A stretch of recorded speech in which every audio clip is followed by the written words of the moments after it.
I don't think that the censoring, suspending of Lee Anderson is where the issue should stop. I think Suella Braverman, on whose article Keir Starmer was making a comment, should also be suspended. She should also have the whip withdrawn. The article that she wrote uses incendiary language and is intolerable. It's yet another one of her mad articles, another one of her mad rants with intemperate language. And in a newspaper, a national newspaper, which should have known better than to print this rubbish. She uses the word Islamist. Now, halfway down the article, there's a point where she says, on October the 7th, an Islamist death cult attacked one of our close allies on a scale never before imagined. At that point, she's using the word correctly. Islamist is a word which I think the dictionary defines very clearly as somebody who subscribes to an Islamic government. And in this particular case, the Hamas terrorists subscribed to an Islamic government, which rules or ruled Gaza. Absolutely true. And there's not very many of those in the world.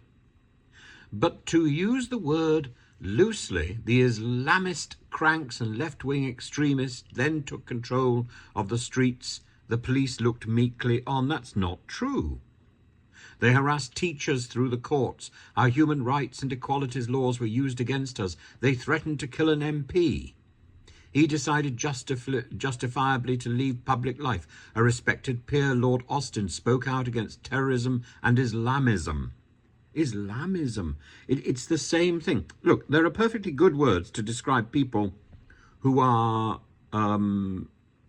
Muslim, and they're perfectly good words to describe people who are perhaps overzealous in their belief. But to say somebody is an Islamist is to say that they believe they belong to a government, or they believe they belong to a country whose government is ruled by Islam, is controlled by Islam. That isn't the case. And short of a revolution, which isn't being promoted, we do not have an Islamist problem in Britain. We certainly have a problem, I think, with people who are sloganizing and who are intemperate. We certainly have a problem with anti-Semitism. I have no problem with that observation. But it's the use of the words Islamist and Islamism which I think are deeply, deeply wrong, inappropriate. And Suella Braverman should be put in a position where she is answerable for this sort of language. I think Lee Anderson, absolutely wrong, but he must be wondering why he's taking the rap for something that Suella Braverman started. Suella Braverman seems to get away with it again and again and again. She stood at the dispatch box and ranted appalling things about Albanians and then people from Pakistan. You know, in any other location, if she was not at the dispatch box, that would be racist, would it not? And this isn't much better. I think she's deeply, deeply wrong. I think she's prejudiced, and I think she needs to be thrown out of the Conservative Party if it is to have any future at all. This problem needs to go.